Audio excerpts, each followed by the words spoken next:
is widely known to be a French sport. It dates back to the 12th century when people used handmade balls, and it was then called tennis, which is the verb to hold in French. And people used some pretty wacky material to make the balls with: cork, wool, chalk, animal fur, and even human hair. A few centuries on, Germany got dead into the tennis too, but wanted to make a few modifications to the ball to make it a bit more effective. Around this time, an American chemist had just created something called vulcanized rubber. Out of that, people started developing air-filled rubber balls, which were properly bouncy, but either red or grey in colour. These were manufactured in Melton Mowbray. That's right, the home of the pork pie. One problem: the balls kept on breaking on impacts with the racket. The call of "new balls please" seemingly coming over every other point. Step forward English lawyer and tennis enthusiast John Moyer Heathcote, who suggested balls be covered in flannel to stop them from degrading. And thus the modern-day tennis ball was born. But these were white or black, so how did they become yellow? Well, in 1967, the controller of BBC Two, one Sir David Attenborough, decided the corporation should show Wimbledon on colour TV. He got his wish, and it was wide into people's homes across the country. The only sticking point: the white balls were nearly impossible to see on the screen. So the International Tennis Federation, sensing an opportunity, started developing a new ball that would be visible even without the need for 4K LED displays. Not that anyone had that in the late 60s. After rigorous testing, they came up with the colour optic yellow and decided every ball be coated in that colour from there on in. And there you have it. Tennis balls are yellow, all because Sir David Attenborough wanted to watch Wimbledon from the comfort of his own front room. You could say the ITF aced it.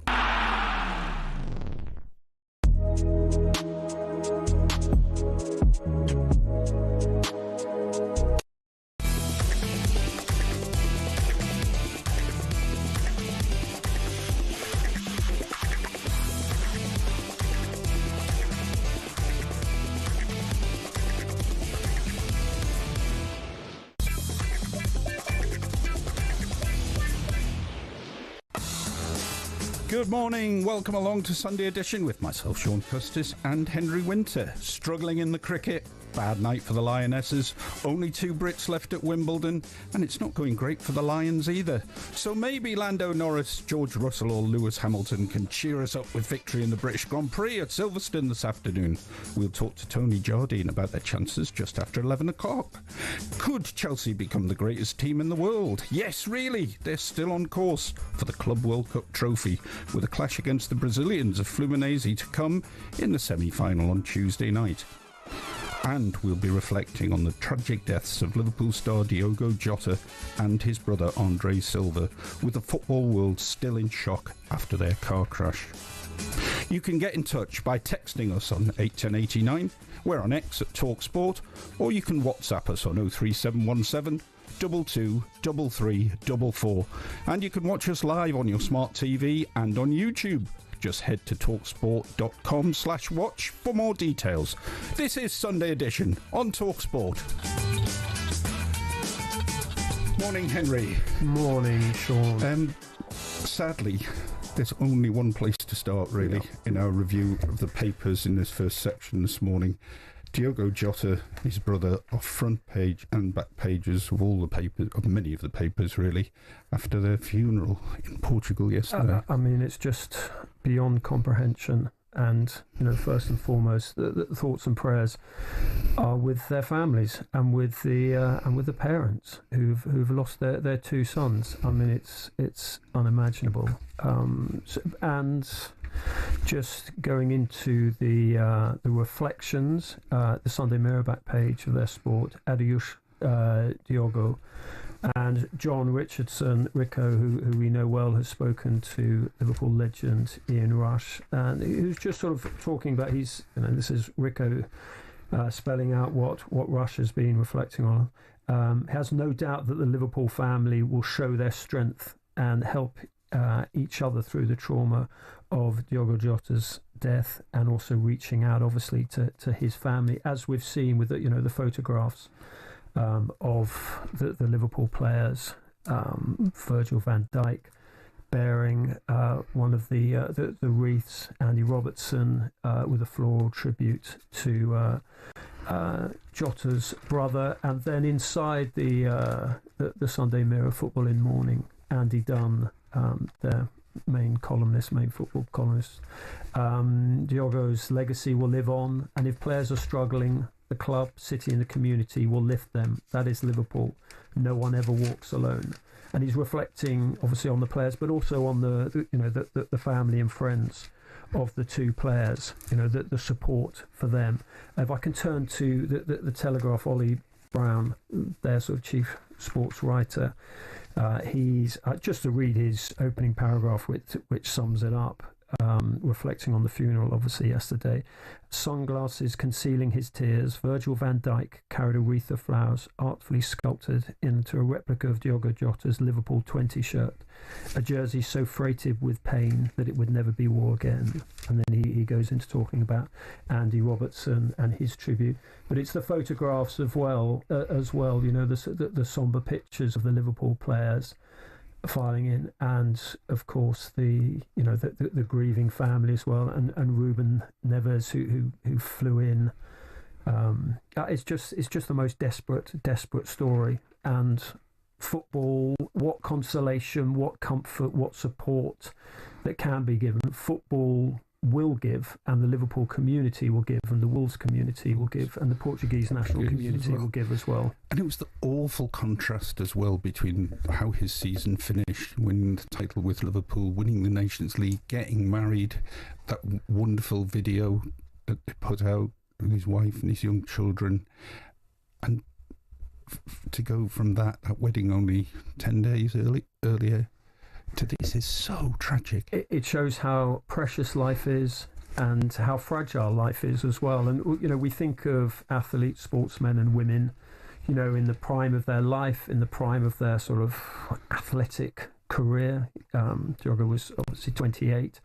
He was a champion with Liverpool, and obviously with Portugal in the Nations League as well. And we think they have this almost an invincibility around them, but life intervenes for everyone, and it's so unfair, it's so cruel. And again, all you can really think about is what their family's going through, and just offer, whether it's through words, whether it's the outpouring of emotion on social media, and the unified response of football, a fairly tribal world. I think the clubs, all the clubs rightly have been posting in support, and then you see the reaction. I mean, even Oasis, was it last night in Cardiff or the night before? The night before, Friday night. Yeah. I mean, fantastic what the the Gallagher brothers did, posting just having the picture of his shirt and then playing Live Forever. So look, there are many different tributes, and if that can be of any comfort to a family, engulfed in such unimaginable grief, then football's helped. And our condolences, obviously, to Diogo Jota's and Andre Silva's family and friends. It seems almost trite to talk about other sport now, but there are other things going on in the sporting world. You've picked out a couple of those. Yeah. Obviously, the main story, as you say, front and back, puts all sport into perspective. So, as you say, it is trite, but maybe sport can provide, I don't know, some comfort or some distraction. I don't know, but it's difficult. But as you say, sort of, the Lions obviously played, the Lionesses played last night. I think you were sort of bouncing around, flicking around the channels, yes, with the Club World Cup as well, which was on at the same time. Yeah, well, my England obsession, so I was watching the Lionesses and hoping that they would do well, but they were really disappointing. There's a good piece in the Mail, just getting back to the papers, Tara Anson-Walsh, and it's difficult. You would know this as a sports editor, to do particularly a Saturday night with the large print runs, and was an 8 o'clock kickoff, and then a goal late on, and England could have snatched it to the death, which completely changes the tone of the match. Didn't deserve to, though, did they? No, I mean they were overrun in midfield and outrun out wide. Lucy Bronze and Carter as well. They were really struggling. The fullbacks. France were good. They were pacier. They pressed high, which disrupted England. I was surprised they didn't go a bit more vertical, England. Sorry, what do you mean? What, long ball? Yeah. Really? Yeah. Oh, goodness me, Henry. What are you doing? What are you talking about? I thought you were all for passy. Well, even I know you belittle Pep, but I mean they do occasionally mix it up. Manchester City and Ederson obviously can go long. Fit long, ladies. That's the way to go. I just think that when you've got a high press like France, sometimes you have to sort of think a bit smarter. Maybe the substitutions could be made a bit earlier. It slightly reminded me of a sort of tail end Southgate era team. But look, bring them all on with 5 minutes to go. I mean, there's a very good photograph on the front of the Sunday Times. Beth Mead lets out her frustration. Photographer Miguel Medina, AFP and Getty. I mean, it absolutely sums it up. The frustration that these winning, or they're champions, these England players. They are the holders, and their frustration at the final whistle. You could see it in the reaction of Leah Williamson, and they need to absolutely raise their game against the Dutch. If you don't follow England women's football really closely, like week in, week out, I think the casual viewer tuning into the England women's football team last night would be expecting a victory. It's just because they won the last Euros, they're 5th in the world, France are 10th, and sometimes in women's football can be quite a big gap between 5th and 10th. And yet, they were outclassed, which I didn't expect. Yes, you could win 2-1 and not necessarily be the best team, but they were easily the better team. And there'll be questions asked of Serena Wigman, and in fact some of the pieces of... not Wigman out? No, not Wigman out, but...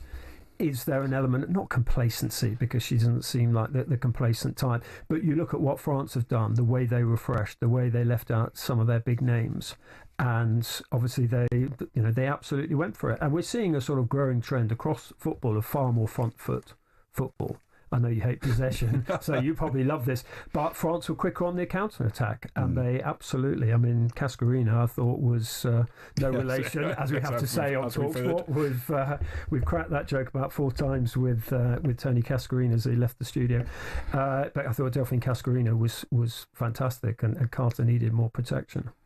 Indeed. You made your little quip about from the Lionesses to the Lions earlier on, and... the Lions, as we talked last week about Ben Kay, I was saying, it's a heck of a lead-in to the first test. And he says, actually, they haven't had long enough, and I think their game yesterday proved it. Yeah, I thought you were a bit sort of belittling of the Lions. I mean, they have, but they have won all their games. I know they've won all their games. Believe me, people aren't dancing in the streets about that one. What was it? 21-10 over Waratah. But look, these local sides are absolutely going to be up for it without being patronising. It's their cup final. The Lions in town, they are going to try and deliver. So it sound patronising, to be honest. It was okay. Well, it's 1-1 then. It was. Look, the big test is yet to come. And we'll be boosted by the fact Australia just about scrambled past Fiji yesterday. So at the minute, it looks like two bad teams. How many matches did you watch yesterday? I was all over the place on the TV. All over the place? And a bit of Wimbledon, obviously, watching Djokovic and things like that. Yes, and you had a barbecue on the AstroTurf as well, didn't you? Yes, was that Friday? That was between Friday. Matches, half time. That was Friday night when we were watching Emma Raducanu. Yeah, it was a bit unlucky. Played quite well. But it means we're not got many Brits left. Yeah, because we gave Cartel and Norrie today. Yeah, I mean Draper going out as well. Do you know, it was weird watching the tennis yesterday in between the football. So you did manage to watch quite a bit. I did, yeah. I quite like the aren't you going this week? You're on full strawberry alert. Are you? Tomorrow, yes. Are you You're actually, not popping down to Wimbledon yourself then? No. What have I got? I've got Lords to go to the cricket. Oh, yes. And then a bit of racing. Horse racing? Yeah, never had you down as a horse racing man. I love a bit of horse racing. Yeah, and I like going down to the winners' enclosure and just seeing what the jockeys and the horses are like close up. It is remarkable when you see them, and the jockeys are absolute specs on top of these sort of beasts.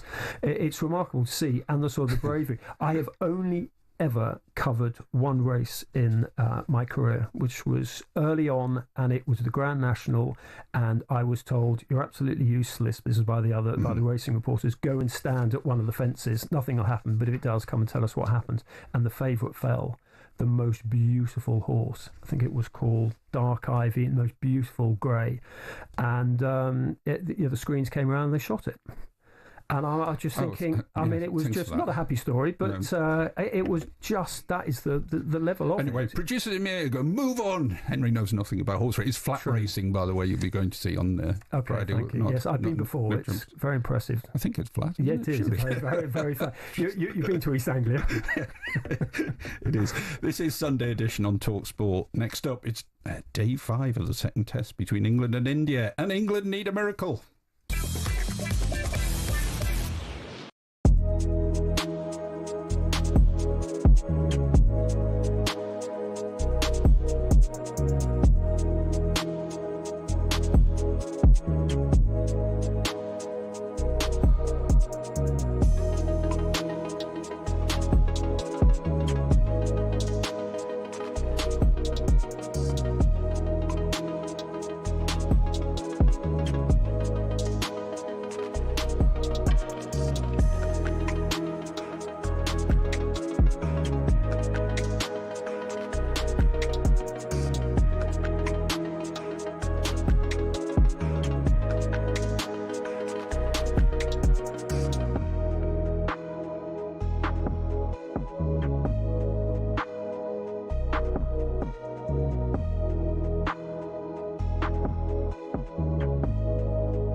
Plays that villain role very well now. That's crying out for a little bit more attention. It comes with a lot of crazy people. I took it personally and it kind of made me rebel a bit more. To be honest, I don't really care anymore. I'm never going to change.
Cricket now. England staring down the barrel of defeat heading into day 5 today. They need 536 runs to win with 7 wickets remaining. And even in these days of Bazball, 6 and over, surely England couldn't possibly pull that one off.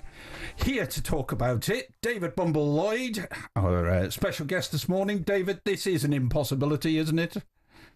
It is, but they've got to somehow try and come out of this game unscathed, and that means by not playing for a draw. Don't think that you're playing for a draw, but play naturally, and there's got to be some defence in there just to thwart India and get down to Lord's 1-0 up. It's a tall order. You make a good point there, because the mindset of England cricket for 3 years now has been go for it, go for it, go for it. This one is beyond them. But we saw with India yesterday that they were being so safe. They had to be so safe that they went on really beyond what you would expect them to do, because they were too worried, having what happened in the first test, that England could mount a charge. Yeah, I mean, that is a thought. The other thing is there would be mental disintegration to get England absolutely in despair, but also to keep prodding away at this pitch, keep running on the pitch, try to disturb that top surface that the spin bowlers today can come more into the game. I mean, this is the flattest pitch you could ever imagine. There'll be all sorts going on behind the scenes because this is definitely not the pitch that England wanted. But David, with your technical eye, why is Shubman Gill so superb? Well, I think he's got time. All the great players have a little bit of time or extra time to play the delivery. And my thoughts on this game, and there's a lot of talk saying that the India bowlers got more out of the pitch than the England bowlers. I'd like to look at it a different way. I think that the Indian batters have been technically better, and Shubman Gill comes into that category. That you've got to be able to, in Test match cricket, to defend at times. There's times when almost like you're a boxer and you're on the ropes and you've got to soak it up and then come back off the ropes. It's the same thing at cricket. There's times when you've got to really dig in, and I think India have done that wonderfully well in this Test match in particular, and they've looked technically better. You talk about time, and he seems to have the time, and all great sportsmen and women have it. But how is that? Is that something they've learnt? Is it they have such confidence in their reflexes that they can pause that split second longer? I think it's built in. I think it's your DNA. All the great players that I've seen, and I've seen lots of them, every one of them makes it look easy. You know, it's not an ordeal. The rest of us, sometimes, you don't know where your next run's coming from. And you're missing the ball, you're playing and missing. And somebody like Gill, and then Kohli before him, Brian Lara, who's a wonderful player. You can go through them all. They've all got that God-given talent that they can see length quicker and get into position quicker. We've been looking at England, and by and large they are praised, but that was a ridiculous scorecard that they had in the first innings, 6 ducks. Questions about Zach Crawley. I know he made 60 odd, 65 maybe in the first test, but there are people looking at him now thinking, is he really the right man to open? But I know you're dead right. People will be looking, but not the selectors. He's in there. Really? He's in there for the ride. And I'm sure that he'll play in the next Test match at Lord's. The best thing about that game is that it comes so quickly. Just 3 days between this and the Lord's Test match. But again, getting back to that pitch, this game has had to start on a Wednesday to accommodate the Lord's Test match to start on a Thursday. The players have to have 3 days rest in between each game. So a Wednesday start, Wednesday, Thursday, Friday, so you're deep into the game. So the ground authority, Warwickshire, Edgbaston, they need that weekend. My goodness, do they need the finance from that weekend? Therefore, it's the flattest pitch you can see. And we've heard little bits in interviews, certainly from Chris Walks, that they've took too much grass off. England needed a bit more grass. Yeah, but Test matches are supposed to last 5 days. That's how they were invented. People have been talking about getting them down to 4, but these are lasting 5 days, and they're good, interesting Test matches.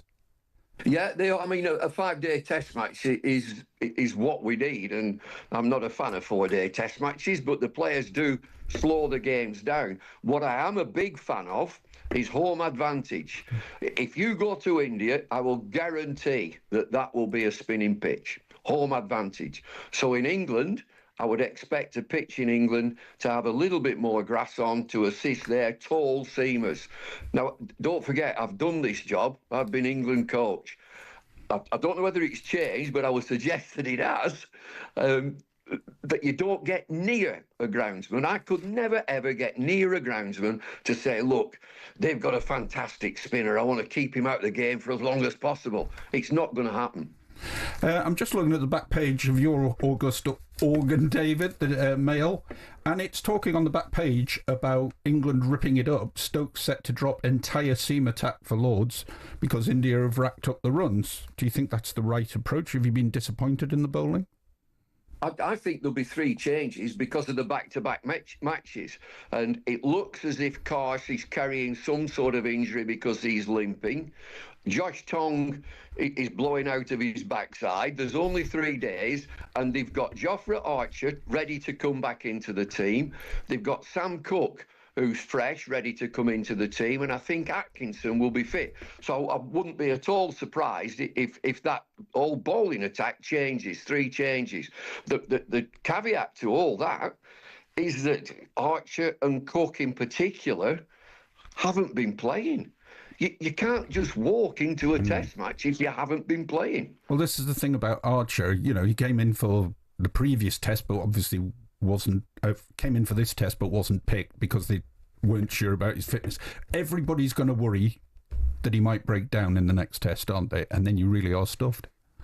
Yeah, but they've got to try him, haven't they? Because, you know, the long game is the Ashes, and so they're looking to get the best fast-bowling quintet around if you can, and Archer's obviously in that, so they'll certainly test his fitness. I would have expected him to play, if he's fit, I'd expect Archer to play 2 test matches against India with a view to going to Australia. But it's the same with the other guys. The fast bowlers get injured, so you need plenty of them. But I wouldn't be at all surprised if there are 3 changes because it's back-to-back. David, you said something, as usual, very, very fascinating, but I've sort of kept going back to it. You said that when you were a selector, you couldn't get near the groundsman to sort of ask or basically have the type of pitch that suited the England attack. I mean, that's extraordinary. I mean, every other country, you know, the groundsman's almost like the sort of the 12th man in terms of helping the team. Yeah, I would agree there. You know what you're going to, but I'd absolutely guarantee you get nowhere near. And from what they've been saying about this pitch, England have been sort of coded messages saying that there's not enough grass on the pitch. Well, that would say with a Wednesday start, the ground authority, they need the finance. Counties are skint at the minute, and I know there's a lot of money potentially coming into the game. But the groundsman is employed by the ground authority, Edgbaston. They will make that pitch last 5 days, which is great, but it doesn't suit the home team. It doesn't suit what they've got. Can I put you on the spot then, David? Have England got the ability to bat throughout the day without being tempted to try and score at 6 and over? Well, I sincerely hope so. I think this is a real examination of this team. Look, we can't win this game, but there's honour in a draw because it means you go to the next game still 1 up. You've got to try and hold on to what you've got, and that is a 1-0 lead in the series. How do you do that? You do that by batting 3 sessions sensibly. And the one thing that you don't look at the scoreboard. It's immaterial. The scoreboard doesn't matter. You've got to build partnerships, quieten the attack, keep them out there as long as possible, and fatigue comes into it. And that last session, if you've done it properly, will be easier. David Bumble-Lloyd, how very old school that is, England playing for a draw. Thank you very much. Enjoy the day. Henry, of course, obviously you'd go to Lords. That would be the only test you would pick out for the next one. You'd be looking forward to that. No, I like Edgbaston. You like that as well? Oh, yeah, absolutely. Yeah, I've been to, I've been trying to sort of do them all, the 92, as it were, of test grounds. No, I think I'll be doing a rain dance today. Yes, that's the miracle we're looking for, isn't it? Possibly rain. That's terrible, isn't it? In this era of basketball, praying for rain. Next up on Sunday Edition, the Club World Cup semi-finals are all set. We'll look at them next.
Now then, Oasis kicked off their long-awaited gigs in Cardiff on Friday night, and we're giving you a chance to win a pair of Oasis tickets for Manchester on July 19. Yes, you heard that right. Oasis Live 25 is sold out, but talkSPORT can get you in, and the competition ends tomorrow.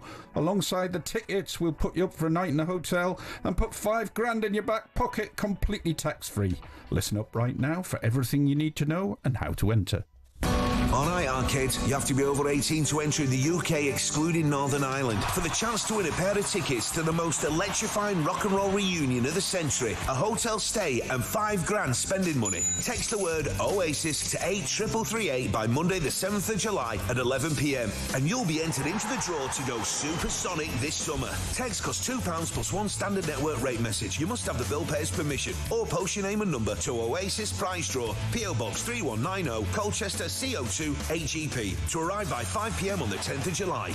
This is a talkSPORT limited promotion run on talkSPORT, Talk and Virgin Radio UK stations. Full T's and C's at talksport.com. Good luck, yeah? Sorted. If you were flicking around all the sport on the telly or listening to talkSPORT yesterday, you may have come across PSG beating Bayern Munich 2-0 in the Club World Cup, with PSG finishing, actually, with 9 men. So good effort to win 2-0. An awful injury to Jamal Musiala, who was taken off with a serious ankle injury. PSG will face Real Madrid in the semi-finals after they beat Borussia Dortmund. I think that game was on while the women were on. I'm trying to remember now. I was flicking around about, and Real Madrid looked fairly impressive, the bits I saw. So you get... On the one side of the draw, you're going to get PSG versus Real Madrid, and on the other side, Chelsea versus Fluminense. We'll talk about Chelsea after the next break, Henry. But PSG, what have you thought about them? They're continuing the form which took them to Champions League victory. Yeah, fullbacks, outstanding. Are they inverted, Henry? Are they? Not particularly. I mean, they just seem to be... You do like an inverted fullback. Yeah, I mean, at times you look at them and they're playing centre forward. Mm-hmm. I mean, they're so remarkable, the fluidity of their team. I mean, Doué scored the first, Dembele scored the second. Pacho was sent off. He'll be a miss. Hernandez was also sent off. Both will be suspended for the next game. Interesting attendance, 66,000 in, I think it was in Atlanta, Mercedes-Benz. I mean, remarkable stadium anyway, and useful with the roof because it can cool down. But I don't know whether you won one of those MLS trips, but we went out there and we were able to stand behind the goal watching Frank Lampard, playing against Atlanta, and it is a remarkable stadium, and the whole tournament is a taste of obviously what the World Cup's going to be in terms of the heat, the travel issues for hands, the pressure on the players, but also what could happen to the Premier League in a couple of years' time if the American ownership moves up to 14. So I'm looking at it very much through a slightly concerned prism from a World Cup perspective, from a Premier League perspective, but also enjoying some of the football, which has been outstanding. But you mentioned Musiala. I mean, what a fabulous footballer he is, just a sort of beautiful player to watch. And then to see an injury like that, and you see Donnarumma sort of turning away because he could see he was obviously involved, a complete accident, and he was just in shock. He couldn't look. Wishing Musiala a very speedy recovery. You mentioned how some of the football has been really good. And we had all this thing, everybody's tired at the end of the season, it's really tough. But it never seems to affect the foreign clubs. PSG still looks slick, movement's great. Real Madrid, really good. Your mate Trent doesn't look that tired to me, seemed to be all right last night. Another assist, yeah, but playing well, not feeling the pace particularly. So how so, Henry? Well, because I think if you've been reading this properly, Shaun, you've been listening to the PFA and FIFPro, the Players Global Union. Go on. And what the doctors say, I'm sure you listen to doctors, and they've been saying it's not so much the issue now, whether it's the sort of the adrenaline or it's the price that will be paid and the worry. And Jurgen Klopp made this point of the issue that there will be a price to be paid next summer on the fields in the United States, Canada, and Mexico. The fact that the players haven't had a break this summer. So, look, absolutely, they can roll on from the end of the season, and I can never work out when the season actually ends and when it begins. Is this a new season for Chelsea, or is this part of their old season? Funnily enough, we were laughing before we came on air that the first qualifying round of the Champions League starts on Tuesday. This season won't have ended before next season's properly started. Yeah. I mean, I think that from PSG's perspective, they will have had a break. Obviously, the French league is maybe not as exhausting as the English league. Manchester. We always say that, for Farmers League. Well, you might call it a the Farmers Spanish League. You could say the same. I take it you'll say the same about the Spanish league as well. I would not call that a Farmers League, and I wouldn't call the French league a Farmers League. I'm saying Real Madrid aren't worn out. They're full of running. But look at what they've done. By next World Cup, all those players involved in those two teams, they're the ones who are going to wilt next summer in the big World Cup. The big World Cup. Well, obviously, it's different teams they're going to be representing. But yeah, with Real Madrid, I mean, you look at Gonzalo Garcia. What's it? 3 goals, 1 assist so far. A sort of number 9. I mean, they're players who obviously haven't had the most taxing of season in terms of La Liga and Champions League. So he's come in and done well. Estafao against Chelsea the other night. He was fantastic.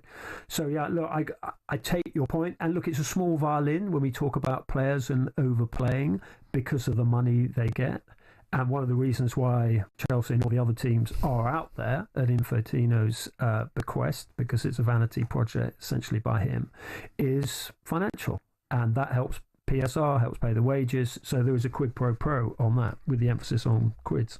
So yeah, I mean, how sympathetic are people going to be for players, given how much they get paid. But there is a balance, and you do want to see players fresh going into the World Cup. I do detect, though, people are now flicking around their TV screens, with their TV remote, looking for these matches now that we're getting into the business end. I accept we're into the social media. Now. I mean, they're clips all over. Mm-hmm. I mean, and on talkSPORT. And on talkSPORT. I mean, there's been, when you've got players of the quality of Dembele and Kane, and then you've got young talents like Gonzalo and Estafao sort of coming in. Obviously, as a football fan, you don't just switch off your interest after the last game of the sort of the domestic or European season.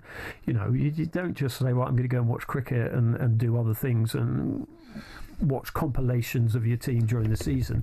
It is fascinating, and even if the game is in the middle of the night, I know Chelsea fans who recorded it and then watch it first thing in the morning. But I get the impression that people like yourself were looking at this Club World Cup thinking, this is going to prove it to me. Everybody's going to wilt, they're going to get injuries, they're going to pull hamstrings, etc. You almost wanted that to happen to prove your case. To prove your case. No, the concern was always, when is it going to kick in? And I think some of the coaches out there saying, yes, we do worry about our teams. This is from embedded in the camp. Our teams maybe having a dip in November. I'm still really fascinated by PSG. I've seen this argument that PSG, now the project, the petrodollars and all of that, they've won the Champions League, they could win the Club World Cup. That just shows you can buy everything. But of course, the big money that they really spent on your Messis and the like didn't work out. They opted for a slightly different model, and that's paid off. So by spending less money, they've actually had richer rewards. I mean, they still spent a few quid on of course, but I take your point. It's far more of a sensible, balanced, Macabre-esque, balanced project. So yeah, and it's good, and a good coach, and playing football the right way. I mean, they're a good team to watch. You can throw all the sort of, sports washing and the petrol dollars at them, but essentially they are a very well organised, well-run team who, as you say, haven't cost the earth. It's not been about individual stars, Galacticos. It's been about players hungry, working, delivering. And from Xabi Alonso's point of view, Real Madrid, this was a great chance to hit the ground running, really. He's straight in there. He's almost doing pre-season the other way round, if you like. From his point of view, he probably thinks it's been pretty worthwhile. at Real Madrid. Yeah, and one or two players, newcomers like Trent Alexander-Arnold, I guess Liam Delap as well at Chelsea, get to know the teammates, get to know the philosophy, get to know the culture of the club and all that. It sort of embeds them in. So absolutely there'll be advantages on that side. But I don't know if you've been following Adam Crafton's social media from The Athletic, who's based in the United States. He's keeping a very close eye on dynamic pricing in the tickets, which is something that fans will have to get used to, sadly. And that you can pay like 10 times over the odds for your tickets if you bought them originally, but then as demand declines, if you hold your nerve and buy just before the actual game, you can get them for sort of $10, $11. Has there been a sellout yet? Possibly. Putting you on the spot there. Yeah, I don't actually know. No. But we can get tickets now for 10 quid. What? Not for the semi-final between PSG and Real Madrid. Surely. I think the Chelsea one, Adam was tweeting, or Xing, whatever we call it nowadays, was, very, very, very cheap. And of course, you might be sitting next to someone who'd sort of been loyal and backed it from the word go, who's paid 10 times what you paid. That's like the other thing when you're on your holidays on your Sun Lounger. What did you pay for your holiday? What? We got it for this price. And everybody get really upset. No, it happens sometimes, doesn't it? You wouldn't know because you'd be locked away in your villa on the hills, or probably not next door to anybody. Well, it's lovely to see you in person because you're normally off on holiday, so on your Sun Lounger. You're always off at a posh sport somewhere. Anyway, the man who's going to Wimbledon tomorrow. This is Sunday Edition on talkSPORT with Shaun, Custis and Henry Winter. Chelsea, could they be Club World Cup champions?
This is Sunday Edition, where we'll be talking about Chelsea's chances of winning the Club World Cup in just a second. But before that, former England and Arsenal striker Leanne Sanderson is the focus of tonight's edition of After the Lights Go Out here on talkSPORT from 8 p.m.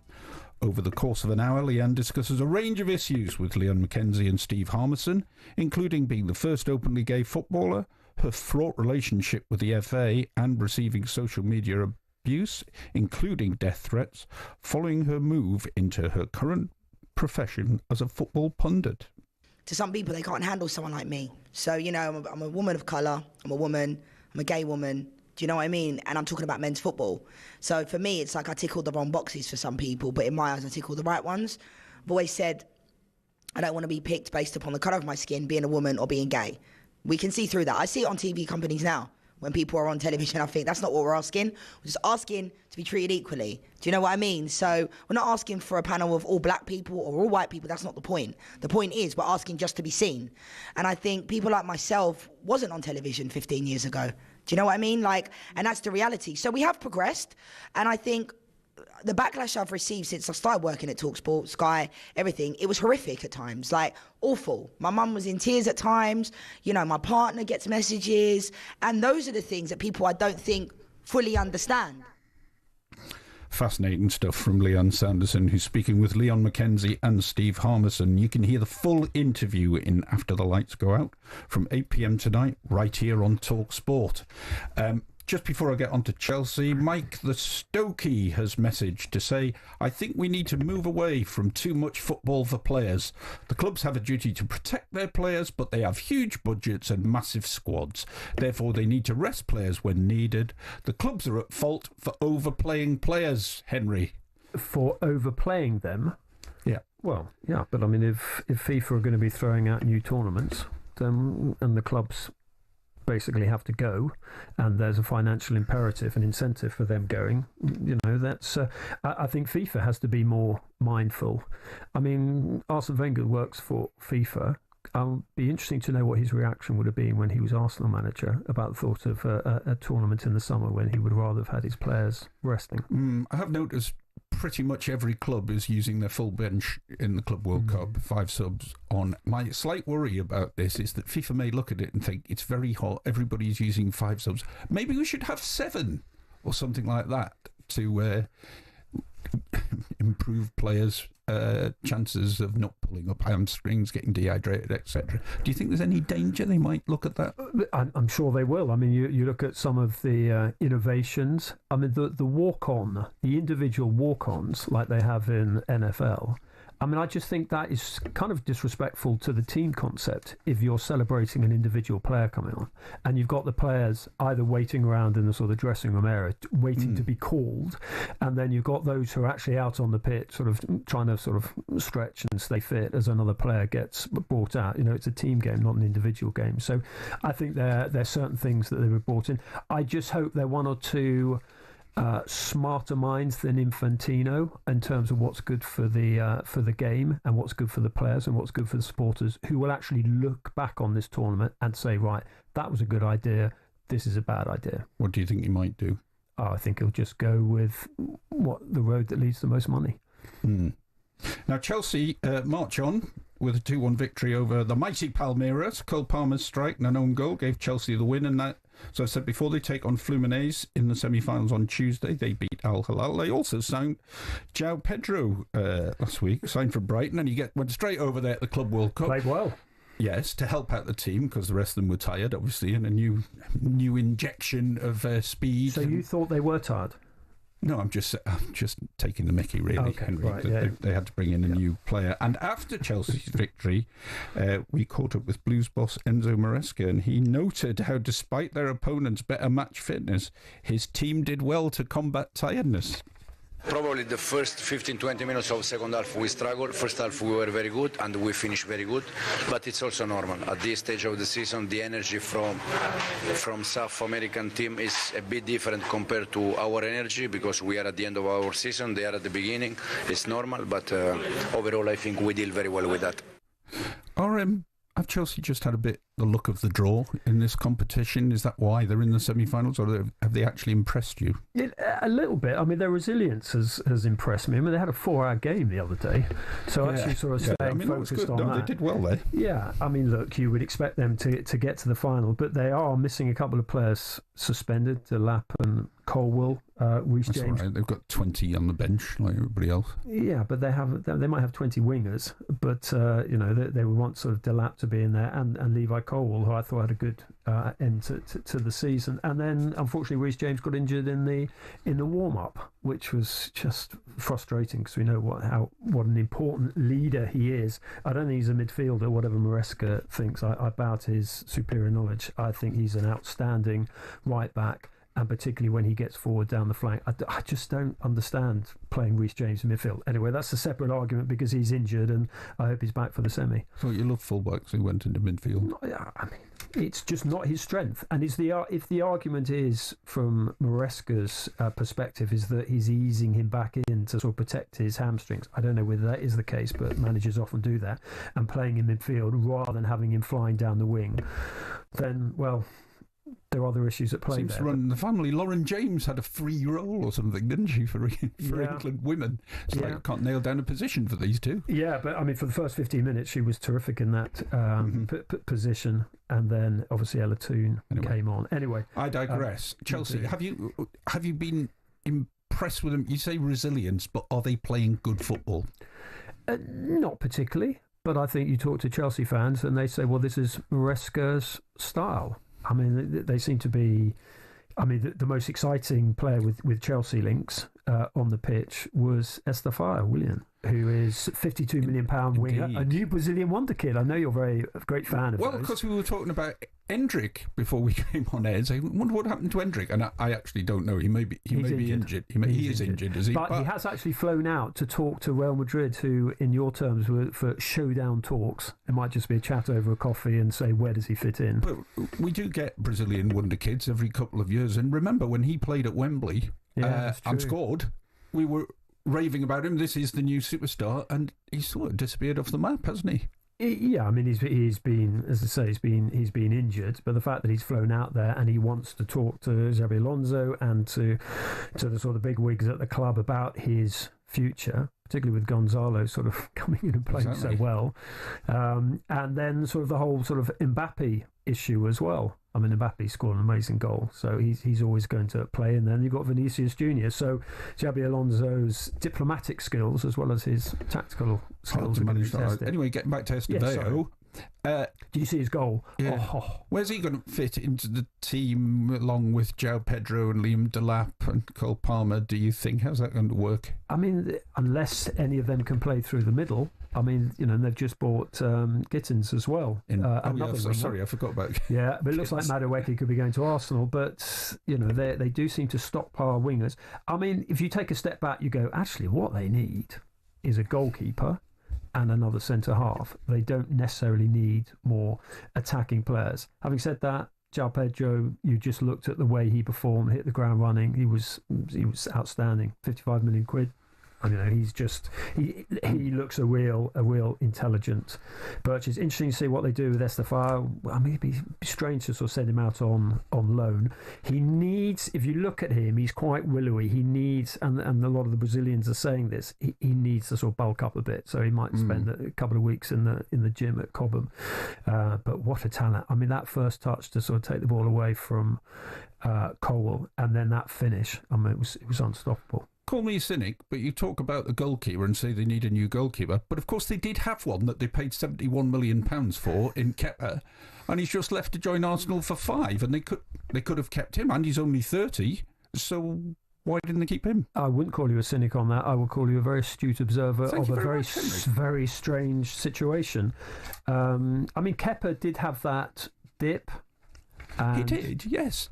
But at 30-year-old, you're not past it when you're a goalkeeper. No, absolutely not at all. And he didn't play badly for Bournemouth last season. No, he didn't. But, I mean, he's going to be sitting on the bench at Arsenal. Indeed. Where's the logic in that? I don't even see the logic in that. I mean, what are his ambitions? I mean, is he an elite level number one, would you say, for a Champions League team? When Chelsea signed him, they thought he was. Yeah. Was it 72 million? 72 million, indeed. So now they don't. Yeah. So what are they going to do about it then?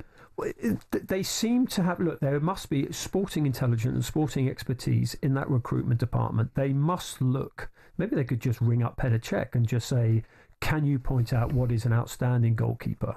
And back him and get them. Because you look at the business that Liverpool have done... You know, they've not just bought a goalkeeper for the next 5 years. They've got, that's it, the young Polish guy for the next 10 years as well. So they are a properly run club with good recruitment, and they've got their goalkeepers sorted out. It just is bizarre that it's their Achilles heel at Chelsea. Madueke's a bit of an odd one, isn't he? Because he's shown what he's capable of at times, but it seems he's going to be frozen out.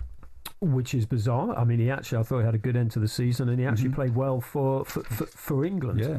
I mean, whether he prefers the right because he likes coming onto his left, but I've seen him play on the left and go outside a fullback and cause damage there. And it's kind of the left that I think Chelsea needs. Whether they're going to play Estefao out there, whether they're going to play Cole Palmer, is going to play sort of tucked in off the right is another debating point.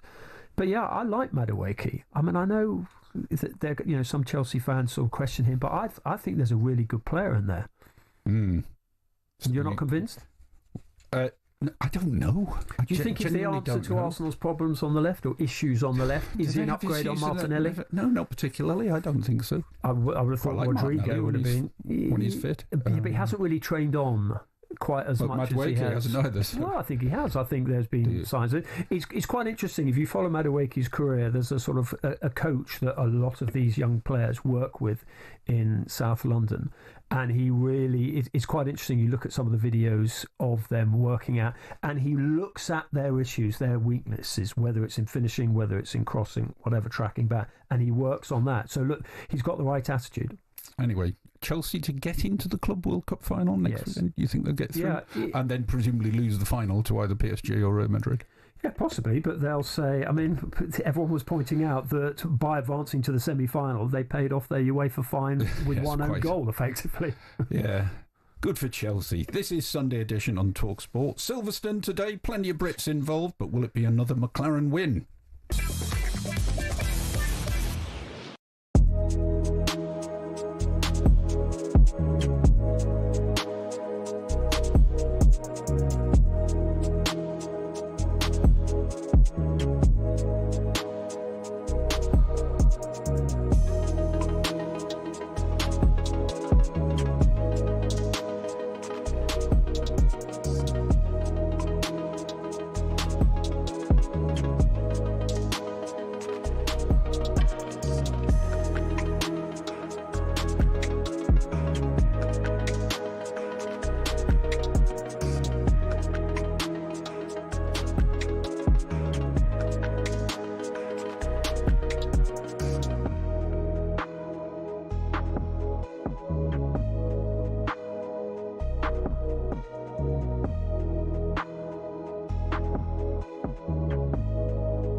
Cricket balls are red, baseballs are white, American footballs are brown, and tennis balls are yellow.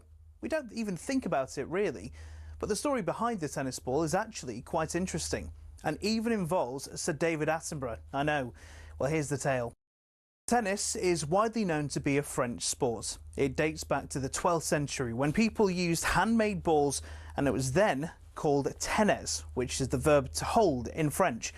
And people used some pretty wacky material to make the balls with: cork, wool, chalk, animal fur, and even human hair.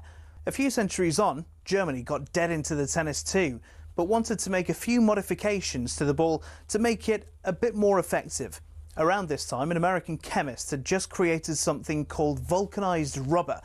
Out of that, people started developing air-filled rubber balls, which were properly bouncy, but either red or grey in colour. These were manufactured in Melton Mowbray. That's right, the home of the pork pie. One problem, the balls kept on breaking on impacts with the racket. The call of "new balls please" seemingly coming over every other point. Step forward English lawyer and tennis enthusiast John Moyer Heathcote, who suggested balls be covered in flannel to stop them from degrading. And thus the modern-day tennis ball was born. But these were white or black, so how did they become yellow? Well, in 1967, the controller of BBC Two, one Sir David Attenborough, decided the corporation should show Wimbledon on colour TV. He got his wish, and it was wide into people's homes across the country. The only sticking point: the white balls were nearly impossible to see on the screen. So the International Tennis Federation, sensing an opportunity, started developing a new ball that would be visible even without the need for 4K LED displays. Not that anyone had that in the late 60s. After rigorous testing, they came up with the colour Optic Yellow and decided every ball be coated in that colour from there on in. And there you have it. Tennis balls are yellow, all because Sir David Attenborough wanted to watch Wimbledon from the comfort of his own front room. You could say the ITF aced it.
Sunday edition, hour to go with Shaun Custis and Henry Winter. Thank you to Jamie, who texts in to say, I've got a tick on my Henry Winter bingo card. There's a good player in there. Yes, he knew it. Even as Henry said it, he knew it. You say it about everybody. I couldn't go into reverse. Yes, quite. And nobody will be going into reverse at Silverstone this afternoon. Everybody going forward. It is the British Grand Prix this afternoon.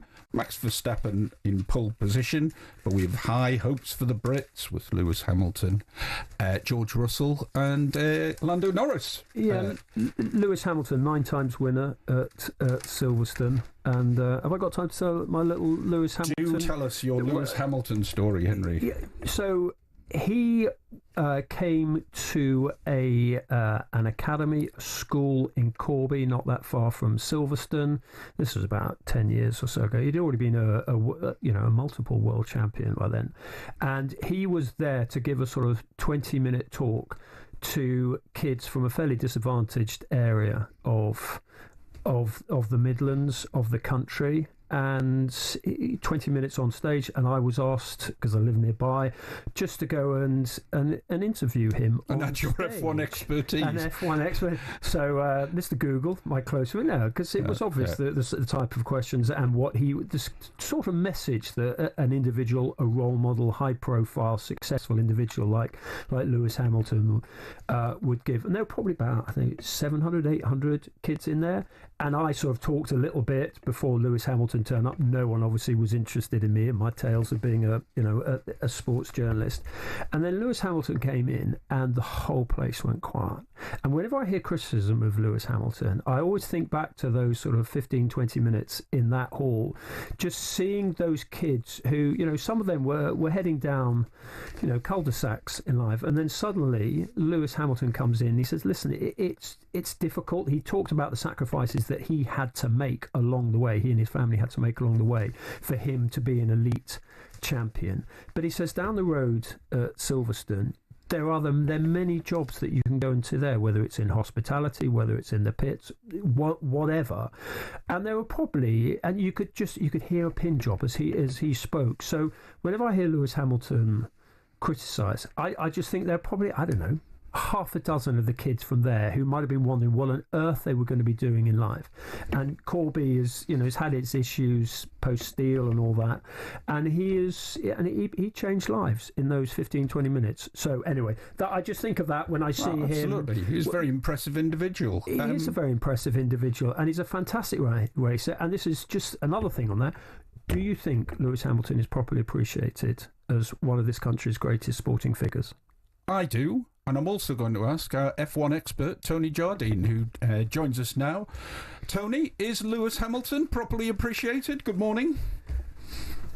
Good morning. Yeah, well, he certainly is at Silverstone, and I think if you take that as a reference point, he gets a absolutely resounding applause. You can feel the love. And as I've been involved with the British Grand Prix for many, many years and been on the board of Silverstone, I met him and interviewed him as a young kid and all the way through, and he's passionate about sport and about what he does. He's passionate about getting people into work, and as you've just been talking about, I think generally he is hugely appreciated, and you have to remember with 7 world championships equal to Schumacher, more wins than Schumacher. He's just an amazing person and a fantastic driver. As I was flicking around all the sport on TV yesterday, I flicked on in time to see the end.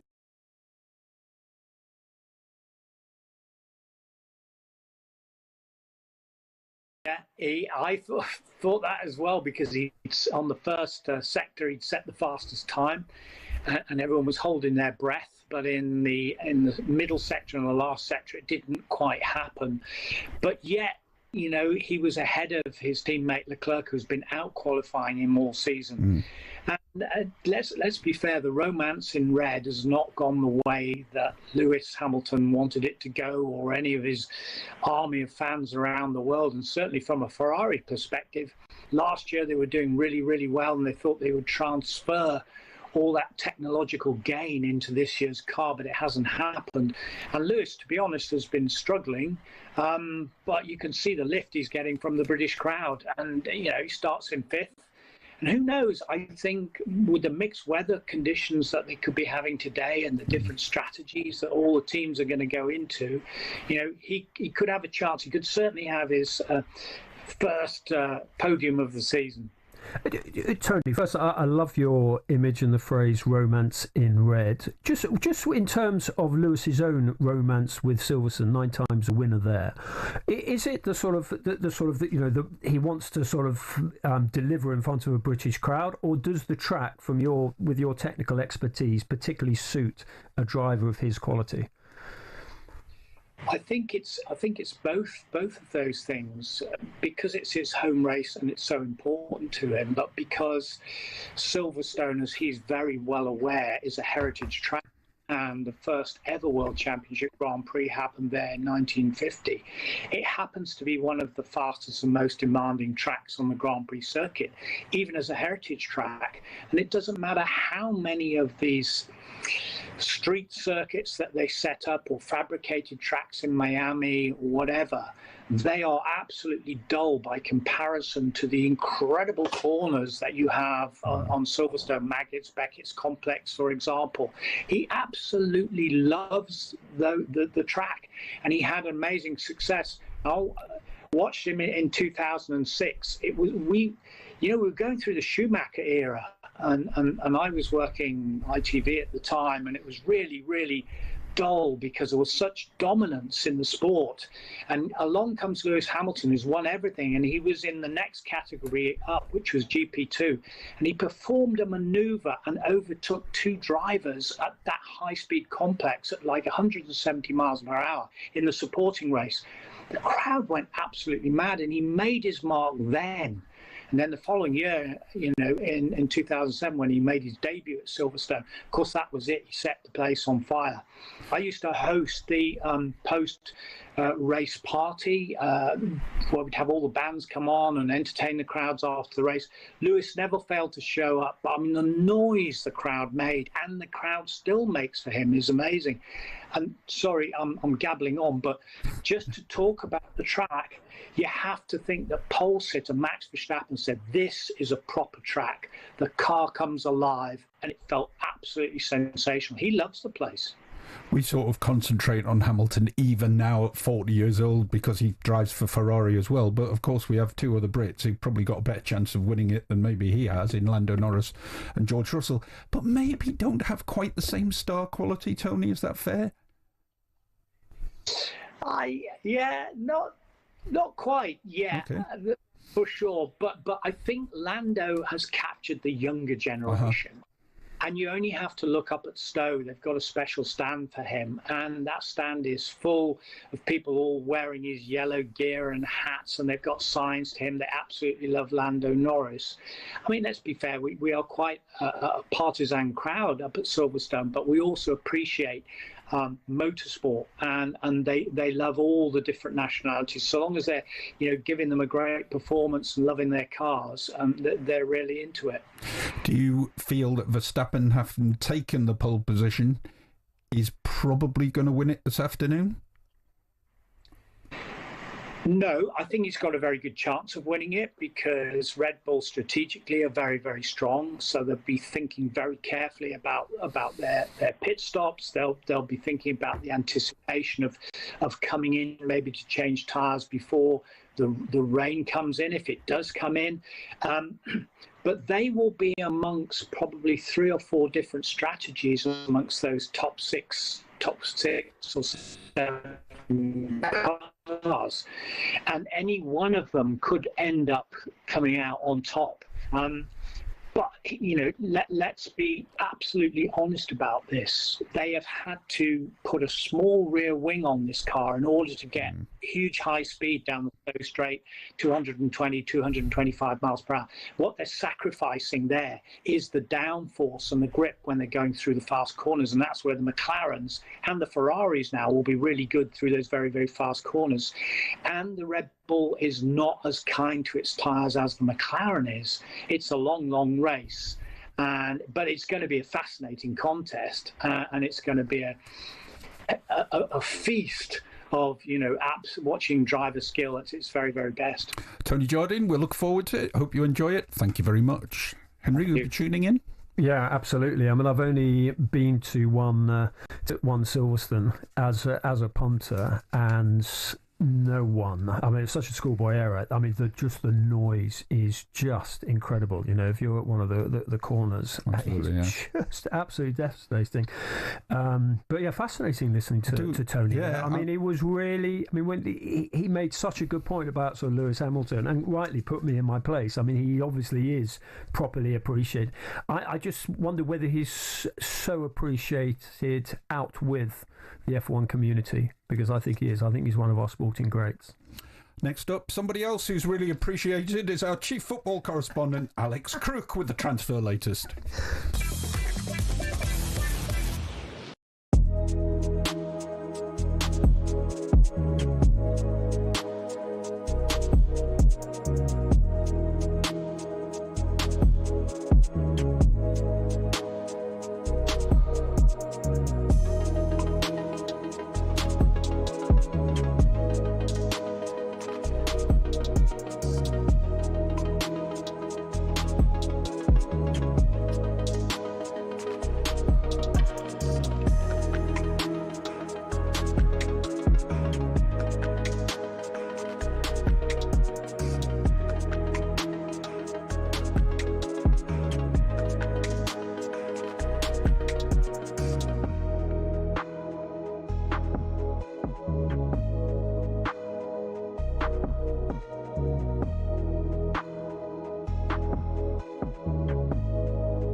He plays that villain role very well now. That's crying out for a little bit more attention. It comes with a lot of crazy people. I took it personally and it kind of made me rebel a bit more. To be honest, I don't really care anymore. I'm never going to change.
It's day 5 of the second test between England and India, and shamefully, Henry Winter is celebrating because apparently it's raining. How long's that going to last? Sam Ellard.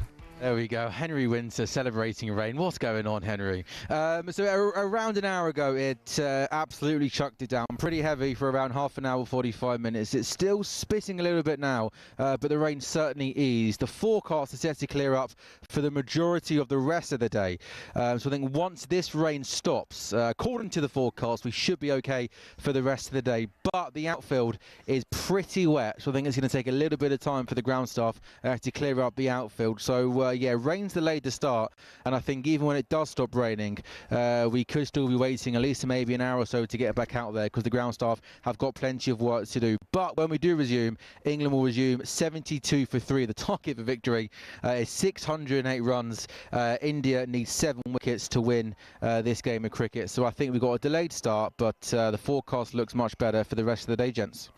Still a chance of a miracle then, Henry. Look, it'll be a travesty if a player of the quality of Shubman Gill doesn't finish today as a winner in this second test. So you want England to lose? No, I don't. But I mean, I was being slightly tongue-in-cheek about the rain dance. No, India had been the better team. Switch of emphasis now. We're on to transfers. We're joined by Alex Crook, talkSPORT's chief football correspondent. Morning, Alex. Good morning. Nice to see you both. And you. There's quite a few things to go through. Kyle Walker was a bit of a protracted saga over him leaving Manchester City. Dabbled with Everton a bit. Looked abroad from on occasions in the last couple of months. In the end, he's gone to Burnley on a 2-year deal. Yeah, I think Jose Mourinho and Fenerbahce had a little dalliance with him as well. I've got to say, when the Everton links came out, my sources there were suggesting they wanted to go in a different direction, maybe a younger fullback. We know they tried to get Kenny Tete before he signed a new contract at Fulham. Vladimir Soufal, somebody who did well for David Moyes at West Ham, I think is also on their radar.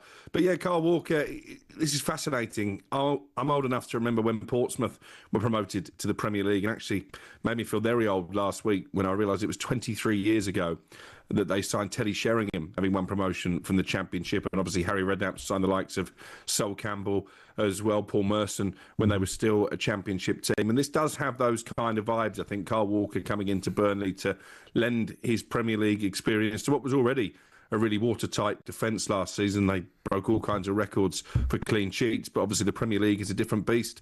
And I guess it depends what type of Kyle Walker they're getting, because he wasn't great for England, was he, against Senegal in that friendly at the City ground. Didn't pull up any trees in Milan, but I think from an experience perspective, this could turn out to be quite a shrewd signing. And it's also a manager and player who sort of know each other, because they would have crossed paths at Spurs.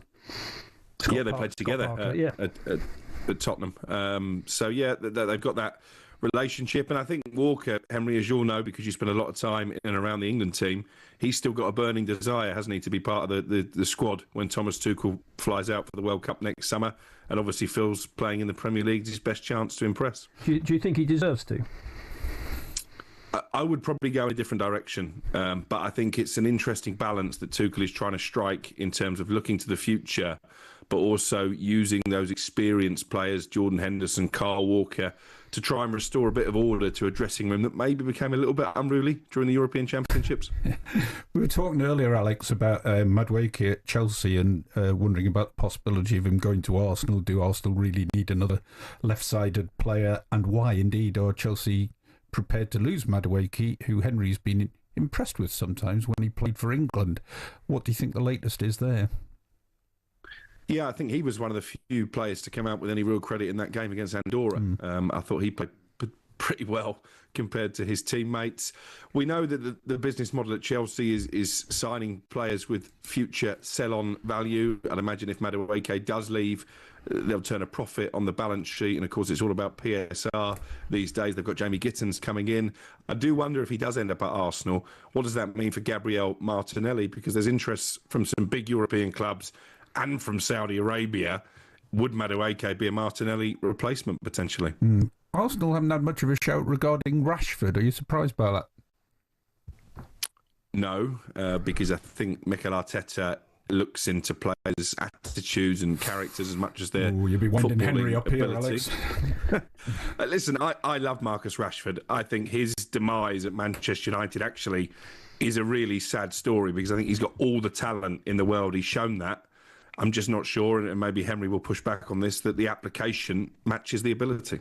Well, I just think he's symptomatic of the whole, all the issues at Manchester United. I agree he should be doing more, particularly with the contract that he is on. But I think if everyone thinks, and you think, and Shaun thinks, that Marcus Rashford is the main reason for the problems at Manchester United, well, I can think of at least 5 or 6 issues ahead of him, starting with the Glazers. That's another big conversation, though, isn't it? I mean, all the problems at Manchester United, but Rashford, you'd have to concede, is one of them. Yeah, absolutely. And I think it's been very clear for financial reasons. I mean, Crook has been right across this from the start, highlighting for financial reasons and also tactical reasons. He doesn't fit into Ruben Amorim's template. He doesn't seem to like wingers. And I think, well, he's got about 5 wingers to offload at the moment. So everyone's focusing on who Manchester United bring in. But really, they need a big sale of these players. Yeah, I agree with that, because obviously they need to facilitate a number 9. I still expect Brian Mbeumo to become a Manchester United player. That's going to be another deal worth in excess of 60 million. But what I find interesting, and maybe you've got an opinion on this, is the 5 players who've been told to stay away from training because they're all seemingly desperate to leave the football club. Where do they think they're going that's going to be a step up? Now, I know Manchester United finished 15th in the table last year. I know this is not the Manchester United of old. But I think we could all agree, alongside Liverpool, they're still the 2 biggest clubs in the country, one of the biggest clubs in Europe. So where do Garnacho, Rashford, Sancho think they're going to go that's going to be a step up from Manchester United? Well, Rashford obviously has got this dream of Barcelona, but I personally don't see that, not simply for the financial situation that they're in, but also, Rafinha had quite a good season on the left. But you mentioned Mbeumo. If I can just ask you quickly on that, what does that mean to Mason Mount? Because if you're effectively going to play 2 10s, which is what he does, one of them has to be Bruno Fernandes. You know Manchester United. You see a lot of Manchester United. If you play Bruno Fernandes deeper, he gets caught out in a 2. So if you're going to play him as a number 10, which is his best position, if you play him as the left-sided one, then you play Mbeumo as the right-sided one, because he's not a classic centre-forward. And then you've obviously got the sort of the wing-backs. Where does that leave Mason Mount? I think it's a brilliant question, because one of the main problems, and I had a real issue with it at the time, and I raised it in the press conference afterwards, in that Europa League final, was that Fernandes being played out of position just disrupted the whole team. He ended up getting frustrated, gave the ball away on a number of occasions. I think that was a tactical error from Ruben Amorim. I wonder if maybe Mason Mount could be more suited to playing in that deeper lying role, because I think he's probably tactically more disciplined than Bruno Fernandes. But at the moment, I guess the question you have to ask is, can you rely on Mason Mount to stay fit and therefore play week in, week out? Because you look at his Manchester United career and the back end of his Chelsea career, and he has been blighted by injuries. I'm sure I've seen somewhere this morning Dominic Calvert-Lewin being linked with a possible move to Man United. Obviously, he's left Everton. He's on a free. Is that a runner? I think he's on the list. I think he's on the list of a number of Premier League clubs because this is somebody who is proven in the Premier League. Obviously, again, like Mason Mount, he's had a lot of injury problems, but when he's fit and he's firing, he's a very good striker. He got himself into England contention. And number 9s are thin on the ground, as Arsenal are finding, as they still balance the two deals, Benjamin Šeško and Victor Gyökeres. There aren't that many Premier League ready number 9s out there. And if you look at Manchester United's policy this summer, and I think a lot of fans would advocate it, they are looking for people who've been there and done it in the Premier League. And Dominic Calvert-Lewin is one of those. Just a quickie, Alex, because I've got a vested interest. Where are we with Anthony Elanga in Newcastle? It's rumbling on. Obviously, the second bid went in last week, £55 million. I think Forest is still looking for add-ons to take it beyond £60 million.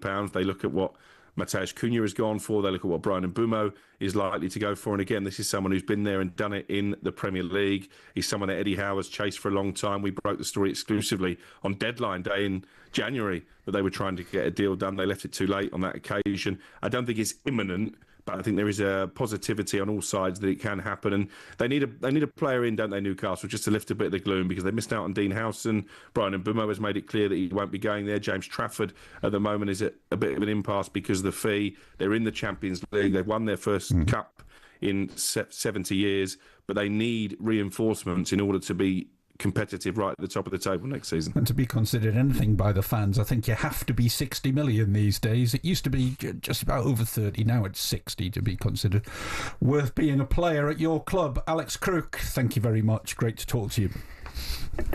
Thanks, guys. This is Sunday Edition on talkSPORT. A poor start for the Lionesses. We'll discuss that next.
Euro 2025, we're with the Lionesses for every kick right here on talkSPORT. Katoto! 1-0 to France! Baltimore with a shot, and France have scored again! And the curling shot is in! England are back in it after all! The game is over, and England's title defence begins with a damaging defeat in Zurich, and arguably their worst major tournament display under Serena Wiegmann. Yeah, England beaten 2-1 by France in the first game at the Euros. Serena Wiegmann's first ever defeat at a European Championships. It means their game against the Netherlands on Wednesday, which is live on talkSPORT, 5 p.m. kickoff, is probably a must-win if they're to stay in the competition. Delighted to say we're joined by a very good friend of Sunday Edition here, Faye White, former Lioness. Faye, good morning. Good morning. Morning, Are you feeling a bit depressed this morning after that, Faye? Yeah, I mean, obviously you always are when you see the Lionesses lose. Obviously, I think it was always going to be the toughest game in the group, personally, being the opener and then against France, who, you know, are always been our rivals. But yeah, there's just a few instances, I think, especially after that disallowed goal, that France just went into fifth and sixth gear and England couldn't react. And I think, yeah, it's obviously it's a bit disappointing, the physical battles, not winning them and being out-muscled, I think, in midfield a lot of the time as well. But there's, you know, it was always going to be a tough game, I think. And obviously with 3 or 4 players that aren't, I would say, probably that type of game ready fit, they probably could have done with an easier ease-in. The ones that have come back from injury, but it was always going to be a tough one. But are they capable of winning 2 games? Yes. What I find fascinating now about the Lionesses is we're moving into men's football mode, in the sense that we've got so used to them winning that when it doesn't come off, they do actually get criticised, and quite heavily criticised. There have been plenty of people sticking the boot in for last night's performance, which may come as a bit of a shock to some of those players now. Yeah, I think it would be their first taste of really having to deal with that kind of pressure and that kind of media scrutiny and expectation. That's another thing they're contending with, is that they're current champions. And so I remember when I played a current champion, you raise your game 10, 15%. So you're dealing with that even more because you want to be the one that beats them. And France, having never won it, obviously have that as well. Of course, it's going to be hard for the team, but they've just got to stay within their bubble, keep positive, be honest with what went wrong, and, you know, individually perform better and as a collective in the next game, because it's a must-win now. Faye, you went to 5 tournaments, 4 as captain. If you were Lair Williamson, what would you be saying to the players? Well, it's like I say, it's about staying positive and not glossing over the kind of weaknesses or the errors that happened, and the expectation is kind of just really bringing it out more of the players. There's some that are more experienced with her as far as more caps, so they have to pull the lead as well. And just raise the standards, really. But it's still a bit about being positive. You can't, you know, have negative voices and people sulking, and you've got to put it to bed. Take the few kind of critiques that you want out of the game to then say, right, we've got to be better. And if it's Serena having to make a call on changing maybe players or expecting a bit more from each of them, then, you know, so be it. You've got to take it on the chin and get on with it. Is there a change to be made in Lauren James, who I assume you were referring to as one of the players who was sort of being eased back in after injury, and starting Ella Toone now? I don't know. I think with James, I think she can be that, you know, create that moment of magic. And my only thing with her is especially against the French, who I thought dictated the midfield. And I think with Stanway probably not being fully fit at that kind of intensity, because she's only getting her minutes and coming back as well. She's had more certainly than James, but she's played Jamaica in the game before and got 90 minutes. That's very different to playing a France or a Germany. And Walsh, I think, it gives you that playing ability on the ball, but sometimes it's not that mobile, has not that, got that legs to cover the ground as much. So with James in there, she has to offer that as well off the ball.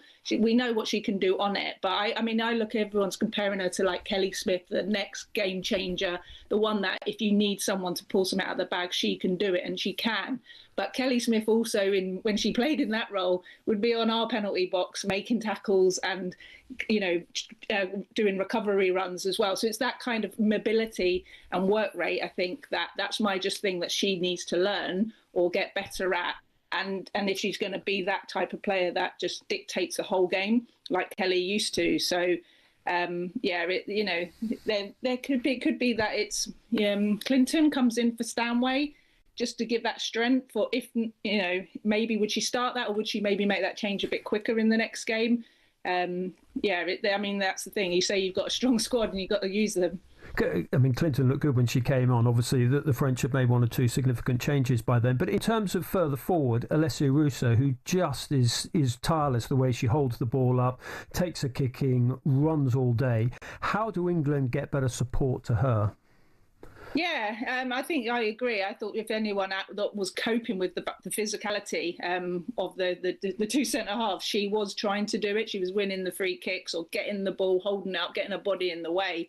It's about being closer, isn't it? Getting links closer, that little bit more work rate. I think the biggest thing from yesterday was the sloppy passing and the fact that England put themselves into those problems a lot of the time. I thought the quality of possession and passing was not good enough for England.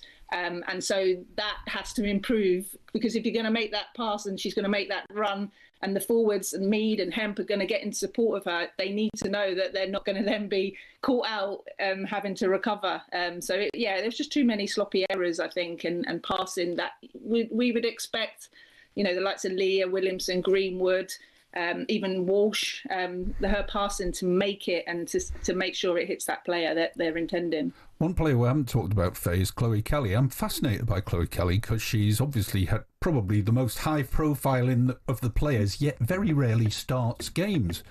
She's just obviously moved to Arsenal now. She just won the Champions League as well, which is remarkable, yet we never talk about her as a starter. Yeah, I think she could be. I think she's on a par with Mead, certainly on that right side. I think Lauren Hemp, with her speed that she gives, because she is the one that has the sheer speed out of all of our players. So I think that's why she often gets the nod more. I think she's in a luxury position really to be able to have two or three players that can play in those positions. Even James can play out there as well. It's a bit unfortunate for Chloe. I think she obviously Serena just maybe prefers Mead, just maybe the strength on that kind of defensive side that she maybe brings. With Chloe Kelly, with her crossing ability, I think that's the one. If you need someone to get crosses in and whip it in from different various, like from the byline, from deep, change it all up, she is able to do that. So it is a very close call, and she is unfortunate sometimes to miss out. Do you think any of the build-up to the tournament has had an effect on the squad? We had obviously the Merrier situation, for instance, which seemed to throw everybody out of sync. And then, of course, Millie Bright pulling out of the squad before they went, a very, very important player. Maybe put them slightly on the back foot mentally? I think it was just that, I don't know if it puts you on the back foot, because I think people get injured and you lose players. Quite a lot. Sometimes when you have to adjust, and it gives an opportunity to someone else. You think like Greenwood, have her passing range and her ability in the team, but yes, you miss the physicality, the height maybe of Millie Bright.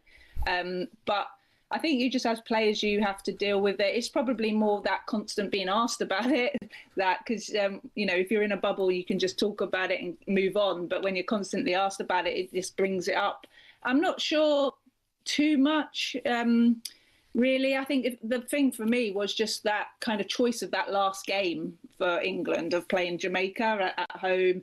Those are the things that I look at a little bit more, because you just think that you're gonna, you are expected to win them. It's great to get 7 goals, but is it really prepping you just for that? Especially when you know it's going to be France, that level, because it's just there's the level of playing a top nation in a friendly or a Nations League, but then it's a different level again when you play them in the first game of the Champions in a major tournament. It's just that intensity, and it's about on that day you have to bring your A game, and unfortunately France did, and I think they were deservedly winners, but positives that England did continue to fight back. But disallowed goal, I mean, minute, wasn't it? I mean, I'm still looking on the VAR online on some of the clips, and I think where is it? I can't, but obviously it was. So yeah, it's just the fine margins and the fact that you need all your players to be 100% and on it, and it wasn't quite clicking. But for France, they were clever. They physically settled us as well. Faye, one area of the pitch we haven't really focused on is fullback, and Carter and Bronze had a difficult evening. Is that something that they're going to experience again against the Dutch, or were France particularly strong out there? Yeah, France are always. I mean, Cascarino has been doing that for years. Normally, Kashawi can play on the left as well, but obviously Baltimore's been doing fantastic for Chelsea and just adds to their team. But yeah, I was, quite assured with Lucy, thinking, oh, she'll deal with her teammate. But I think she did lose out on that battle too many times. And again, that just happens some days. And in Carter, it's harder because she's not naturally left-sided player. But if anything, I think that Serena went with her because she is that bit more physical and stronger. But she often, when you're not always playing out there and used to it, you can lose your positioning or, just get tied up sometimes. And as far as pace, Cascarino, she's frightening in her footwork. So, I mean, it would have been a hard case for a left footer to deal with her as well. But it's just, again, I think it's just on the day, it didn't. I think we looked a little bit timid and scared in some situations and not enough belief, which is quite, and hard to say for an England team. But sometimes I thought, oh, come on, we need someone to step up. And we just didn't really quite have that enough until a little too late, I suppose. Okay, Faye, what does your head tell you about the Netherlands game on Wednesday? Not your heart, your head. Yeah, well, my head tells me that now they will go, they've been got at, we can do it too. It will be a very different type of game because they have more technical players and, in midfield as well. So we really have to win that battle. But yeah, my head is going to say it's going to be a tough one. But are England able and capable? Yes. But it's going to be close, I'm sure. But if we click and we know we can, and I wouldn't back. I'm not backing against the team not having that reaction because they've shown it in other games where they've really needed to dig deep in major tournaments. So. Yeah, I mean, it's still possible. I'm not questioning that at all. But yeah, again, it's the Dutch and just that extra tie of obviously being Serena's nation just makes it that bit more tricky. Like with Wales as well, it would be normally an easy one, but because it's Wales, there is always that little question mark of that extra dynamic that changes mentalities, I think. Faye White, former Lioness, thank you very much. Oh, Henry, I forgot to mention about Wales losing to the Netherlands. They got a bit of a stuffing, didn't they? 3-0. 3-0. Watched a fascinating documentary about them actually on BBC the other night about the rise of the Welsh team to finally qualify for a tournament, and unfortunately they got off to a rather difficult start. You're listening to Sunday Edition. To finish off, it's Blast from the Past.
Two Brits left in at Wimbledon. Lisa O'Sullivan is there for talkSPORT. Yeah, good morning. We've got play underway on court number 2. Corinne Hashinoff already a set up against Kamil Masaryk of Poland. But we will be focusing on Cameron Norrie and Sonny Cartel, the last two remaining Brits in the draw. Cartel takes on the 2021 Roland Garros finalist Anastasia Pavlyuchenkova, who hasn't made this stage of Wimbledon for 9 years. And Cartel will really be fancying her chances to perhaps progress further. We've just seen her here on centre court, where the net hasn't been put in place. The roof is on because potentially there will be some rain coming today. There's no furniture around the court, but she's just been out having a little stroll around because she hasn't played on centre court yet. It's going to be a big day for her, but she's very much looking forward to it against the Russian. Cam Norrie, on the other hand, well, he much prefers court number 1. In fact, he asks for it, and that's where he's going to be taking on Nicolas Jarry of Chile, who is having such a comeback. It's unbelievable. He's come through qualifying. He has been suffering from a problem with his ear and eyes that basically kept him flat on his back. He was suffering from like seasickness the whole time, and even being able to open his eyes and stand up was an achievement last year. Getting back to this top level of tennis, even better. That should be a really great and very emotional match over on court number 1. Thank you very much, Lisa. And of course, you get regular updates on talkSPORT from Wimbledon throughout the day. Now, it's time for this. It's one small step for man. That is very good. I took up the world. Blast from the past with Henry Winter and Shaun Custis. Some people are on the pitch. They think it's all over. On talkSPORT. It is now. I love football, Stan. I love it. Yeah, a bit late in the day for our Blast from the Past feature. To finish off, we are talking 4 years ago, and the reason we're doing that is we were building up with the England football team to a semi-final against Denmark for Euro 2020, which obviously had gone to Euro 2021. And actually, Henry, I want to ask you really how you found it dealing, because we were sort of in COVID times as well, but just coming out of it, and what it was like to cover the team, be under restrictions, have some crowds at some games, some crowds at not, and the sort of surreal atmosphere around the place as we approached what was a vital game. Yeah, I mean, I'd just come back from Rome because England had played Ukraine in the quarterfinals there, and again, no fans allowed in for that, although there were a few England fans out there milling around at the Stadio Olimpico. Yeah, and probably one of England's best performances. They were outstanding. In fact, I think Jadon Sancho, I think it was one of his best games for England. Remember him? Talking blast from the past.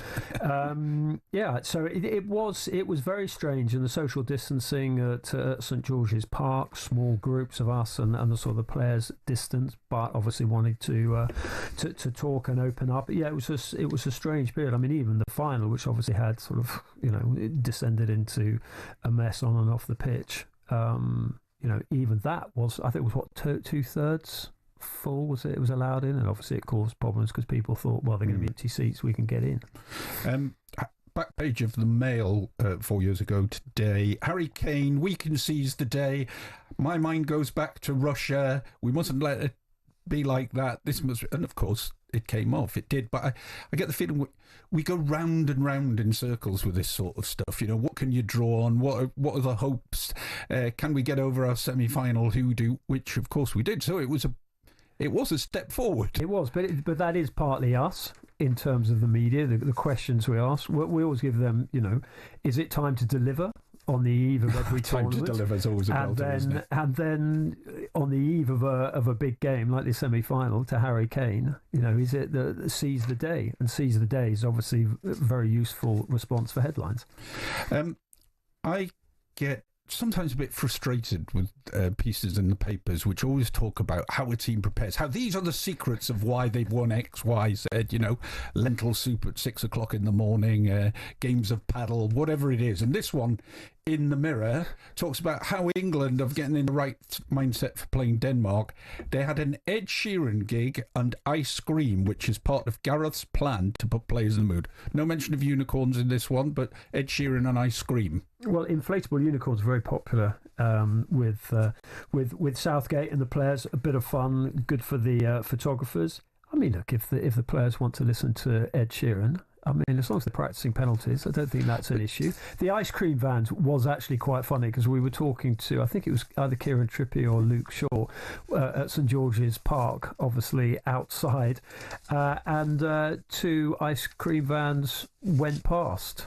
And then someone said, "Oh, they're putting the cones out. It must be time for training or whatever."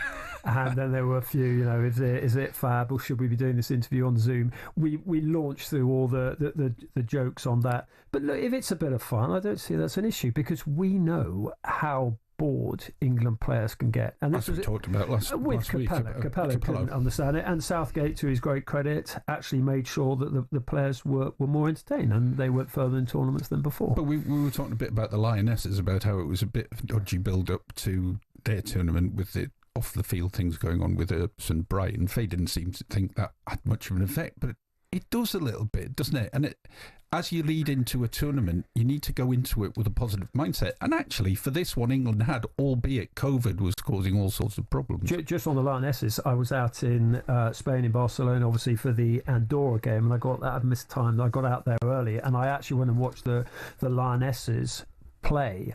And I came away thinking, if that was the men's team and if that had been Southgate and seeing all the issues all over the pitch, obviously against a good Spanish team, the headlines would be very critical going into a tournament. So, yeah, they were probably a little bit more positive than they should have been given the reality and the issues of the team. But there was, I think, by that time, there was a sort of momentum and there was like a feel-good factor. And there were echoes, actually, of Euro 96, where everyone was, questioning at the start and they'd come back and there'd been all the Cathay Pacific stuff and the dentist chair, and then suddenly it built. And when you get to a semi-final, the momentum is almost unstoppable. And they won that semi-final against Denmark. But when you reflect on Euro 2020, 21, whatever we like to call it, I get the feeling that was probably the best chance. That's the one we really missed. Okay, it's going to be in a week's time when we reflect back on this time 4 years ago, but it was such a good chance. I mean, Italy, who beat us with Vialli and Mancini, double act, they proved after that actually they were pretty useless. Yeah, except they made the right decisions at the right time. I mean, England obviously took that early goal in the final with Luke Shaw, and then, as England often do, sat deep, and Mancini made his changes, and England struggled to come to terms with that. There were also 1 or 2 issues in terms of the players being brought on to take penalties. Had they enough time on the pitch? In terms of Saka, Sancho, and Rashford, I think Rashford had come on earliest.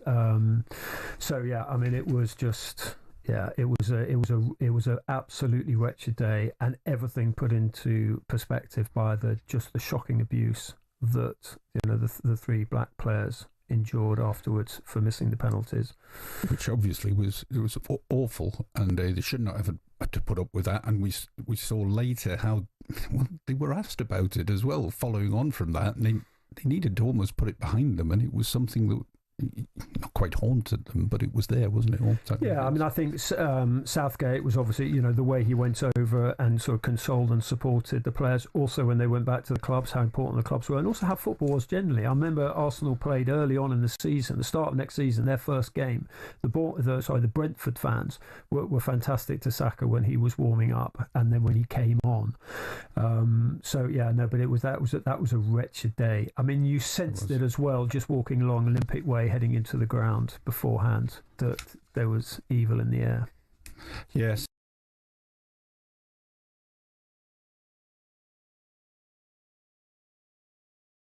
And Barry Glendenning.